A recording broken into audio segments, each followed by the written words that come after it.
Novos mares, horizontes, aonde quer chegar. O que quiser, tudo alcança, basta acreditar.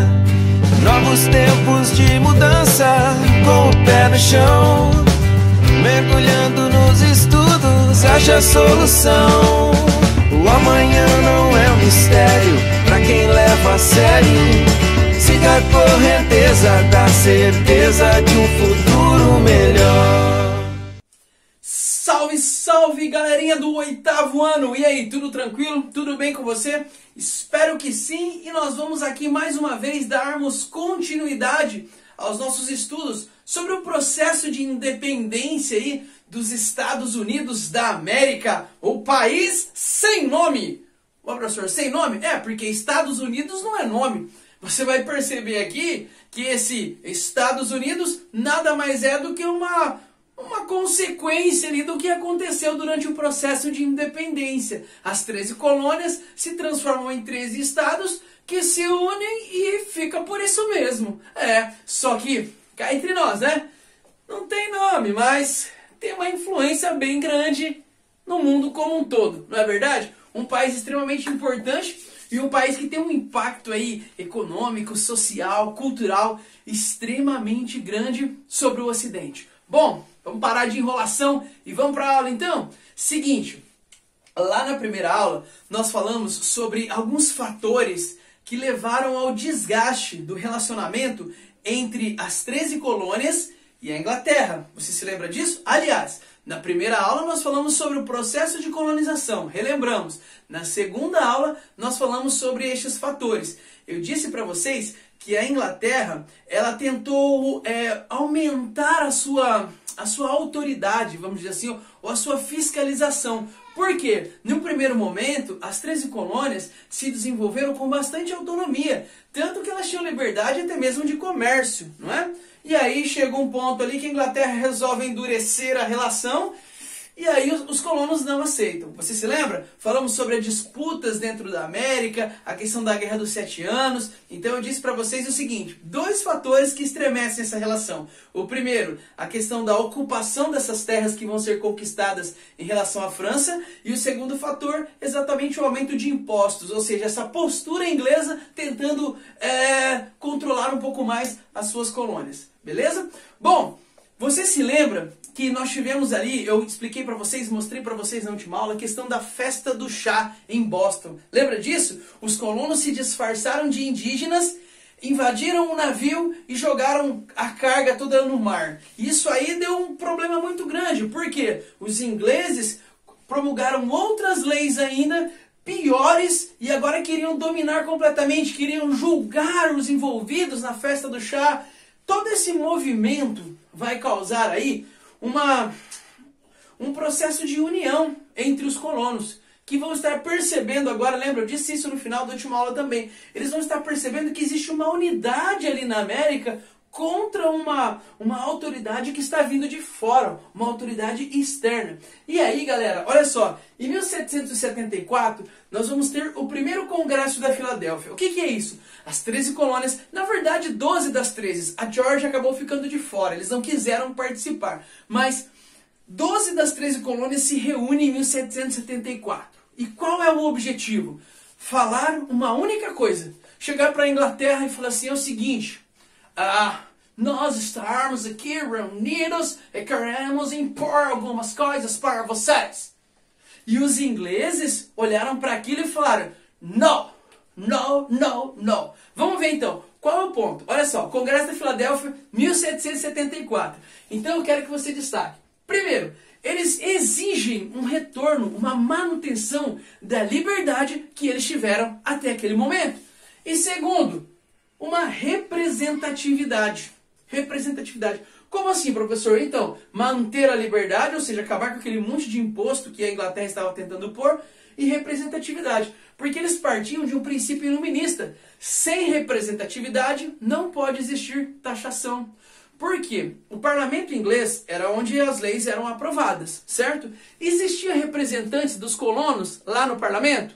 Não, não existia. Então o que eles pedem nesse momento? O direito de eleger também representantes ali das 13 colônias para enviar ao parlamento inglês. Entendeu? Dessa maneira, estes representantes poderiam ali defender os interesses dos colonos. Bom, repara que este primeiro congresso da Filadélfia, ele não tem caráter separatista. Os colonos aqui ainda não estão falando de separação. Eles estão falando do quê? De manutenção da liberdade e de representatividade no parlamento. Mas não citam a separação ainda. E o que o rei George faz? Será que o rei George aceita? Já disse, né? O rei George não aceita. Ele fala, não, tem mais. Eu vou aumentar ainda mais o meu poder sobre vocês. E a Inglaterra agora resolve mandar mais tropas para as 13 colônias. O rei George não aceita a imposição dos colonos. Você sabe qual é a consequência disso? No ano seguinte, 1775, nós temos os primeiros confrontos aqui entre tropas inglesas e tropas dos colonos. E aí começa o fight. Resultado, para tentar resolver tudo isso aqui, ainda em 1775, os colonos se reúnem mais uma vez, no segundo congresso da Filadélfia. Só que agora, o segundo, ele tem caráter separatista. Os colonos pensam o seguinte, olha, nós tentamos, nós fizemos a nossa parte, mas eles não quiseram. Então, independência ou morte? Opa, peraí, essa frase aí é do Brasil, né? Mas serve para esse momento aqui também. A frase bonita, mas não falaram isso. Quem disse isso foi aqui no Brasil o nosso querido Dom Pedro I. Mas eu gostei da frase, vou usar.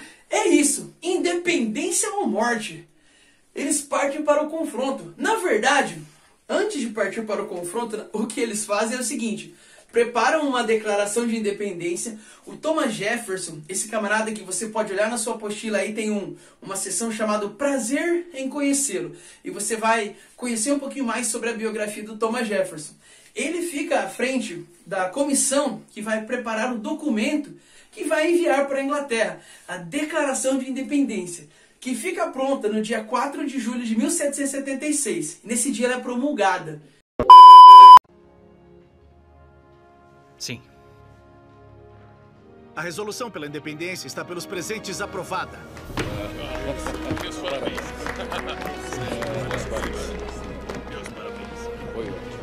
Parabéns. Muito bom. Conseguimos isso. Excelente. Obrigado. Bom trabalho.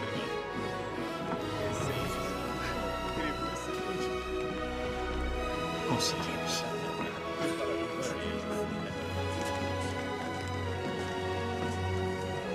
Parabéns.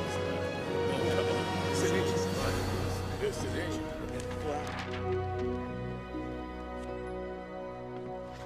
John?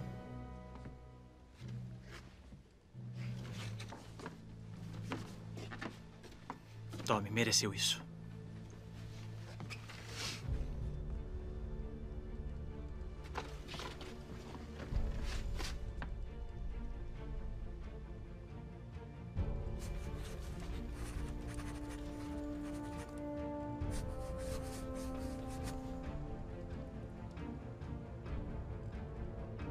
Certeza de que escreveu bem grande? Sim, o velho rei George vai conseguir ler isso.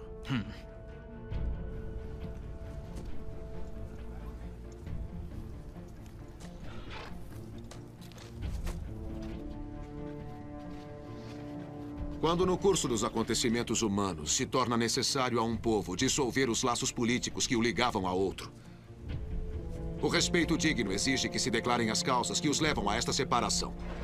Consideramos estas verdades como evidentes por si mesmas. Que todos os homens são criados iguais, dotados pelo Criador de certos direitos inalienáveis.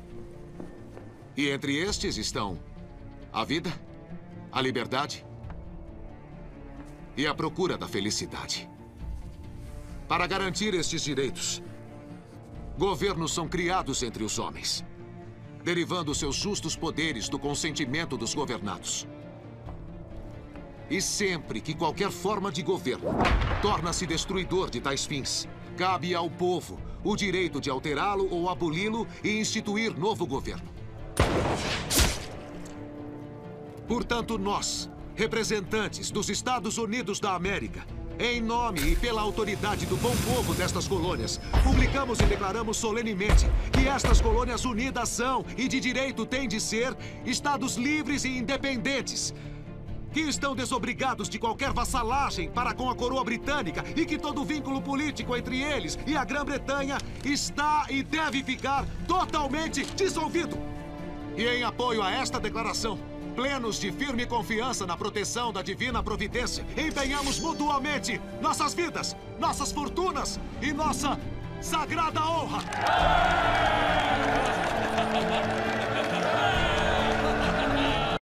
É claro, estão pedindo fight. Round 1, fight!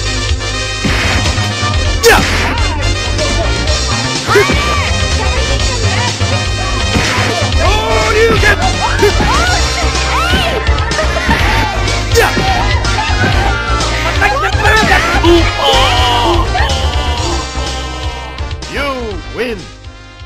Perfect.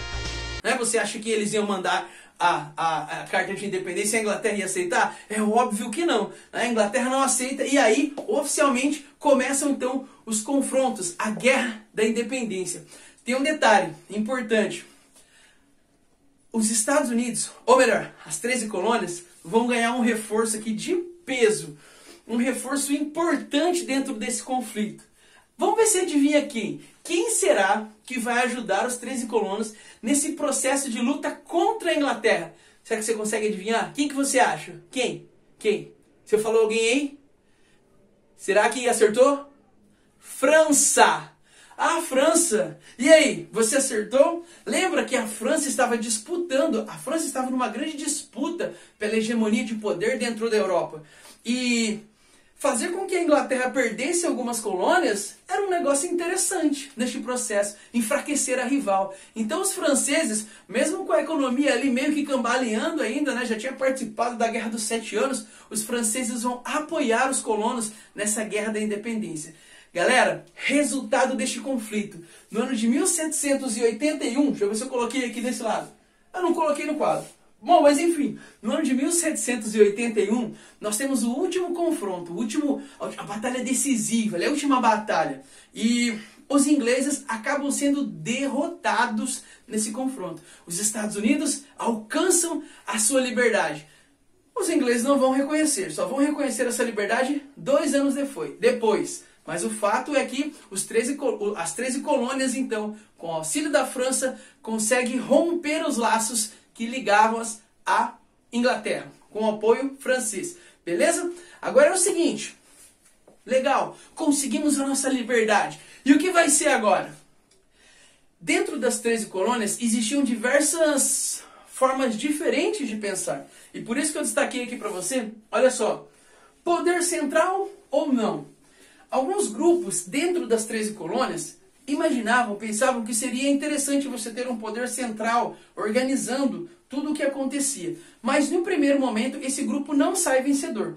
Por quê? As colônias não estavam dispostas a deixar de responder à Inglaterra para responder a um outro poder central. Cada colônia queria ter autonomia, queria regular, criar as suas leis, enfim, manter o seu próprio governo. E é mais ou menos nessa direção que nós vamos caminhar neste primeiro momento. Agora, é importante destacar que a primeira Constituição dos Estados Unidos, ela vai ter um caráter iluminista.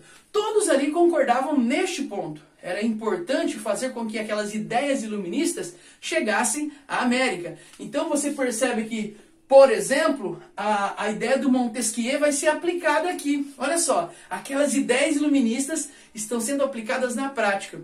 Aqui eu quero que você entenda o seguinte, por que estudamos esse processo de independência dos Estados Unidos? Porque essa forma, por exemplo, de governo, né, dividida em legislativo, executivo e judiciário, faz parte da nossa vida aqui no Brasil também. E é exatamente lá nos Estados Unidos que esse processo começa a ser vivido na prática. Então aquelas ideias que nós vimos lá do século XVIII, o século da razão, o século das luzes, elas começam a ser aplicadas na prática aqui nos Estados Unidos, nessas 13 colônias independentes, beleza? Então Montesquieu, lembra da ideia? Executivo, legislativo, e judiciário. Base, então, totalmente iluminista para o tipo de governo que vai ser instituído. As pessoas pensavam assim, os líderes, né, os governantes, pensavam assim, bom, seria interessante que a população se sentisse parte do processo e que escolhesse os seus governantes. Mas nós vamos ver que não é bem assim que a coisa funciona. Isso é mais na teoria. Mas você vai ver que na prática não vai ser toda a população ali que vai escolher os seus governantes. Mas vamos continuar aqui. Bom, no primeiro momento, 1778, fica definido que o que vai ocorrer ali é uma confederação. O que é isso? Não existiria um poder central. Não existiria. Cada colônia, cada colônia iria se transformar em um estado independente.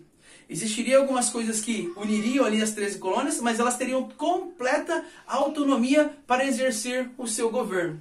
Só que é o seguinte, a falta de um poder central, ela começa a travar os interesses de alguns grupos extremamente importantes, grupos burgueses. Por quê?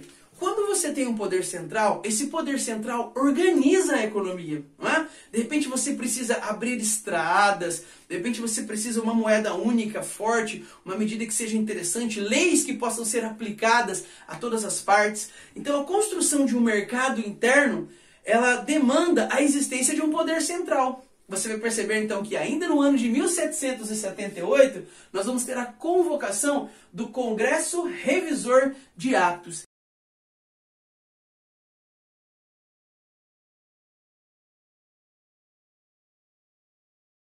E aí nós vamos ter uma alteração nesse princípio, nessa sementinha de Constituição dos Estados Unidos. Por quê? A proposta escolhida agora é o seguinte, nós vamos formar uma república federativa e presidencialista. O que isso quer dizer?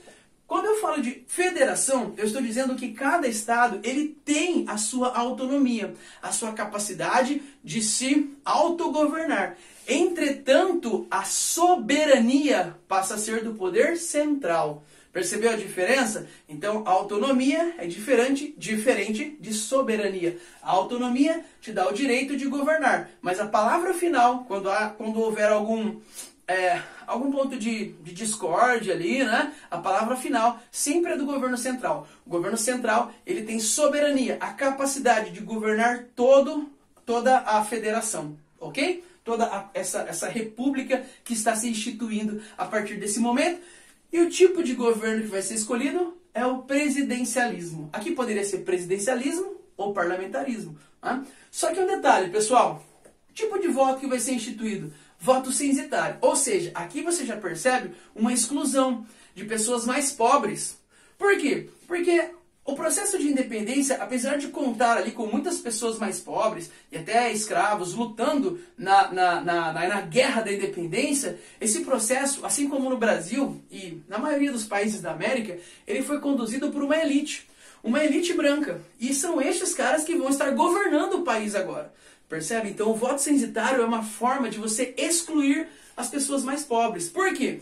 O voto censitário, ele define um determinado valor. Você tem que ter um determinado padrão de riquezas ali para poder participar da vida política. Outros grupos também foram excluídos. Mulheres, negros, povos indígenas, todos eles são excluídos desse processo eleitoral. Então você percebe que precisamos avançar muito ainda para podermos ter um sentido maior de cidadania, mesmo dentro aqui dos Estados Unidos. Mas não se esqueça, nós estamos falando aqui ainda do século XVIII. A independência dos Estados Unidos, a proclamação da independência, acontece em 1776.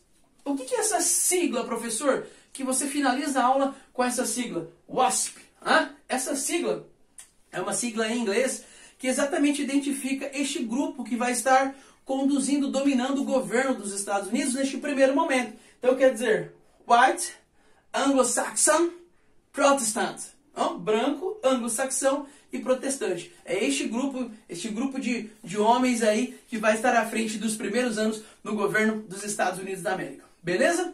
Meus queridos, minhas queridas, meus heróis do 8º ano, paramos por aqui nessa nossa aula, só que tem tarefa para você fazer, beleza? Então, dá uma olhada aí, aqui para cima, provavelmente eu deixei ali em cima, você dá uma olhada nas páginas, nos exercícios, porque na próxima aula nós vamos corrigir, ok? concluímos esse processo de independência dos Estados Unidos, o iluminismo sendo aplicado agora na prática. Grande beijo no seu coração e até a nossa próxima aula, seu lindo e sua linda. Os feios não se sintam excluídos. Tchau! Novos mares, horizontes, aonde quer chegar. O que quiser, tudo alcança, basta acreditar. Novos tempos de mudança, com o pé no chão. Mergulhando nos estudos, acha a solução. O amanhã não é um mistério pra quem leva a sério. Siga a correnteza da certeza de um futuro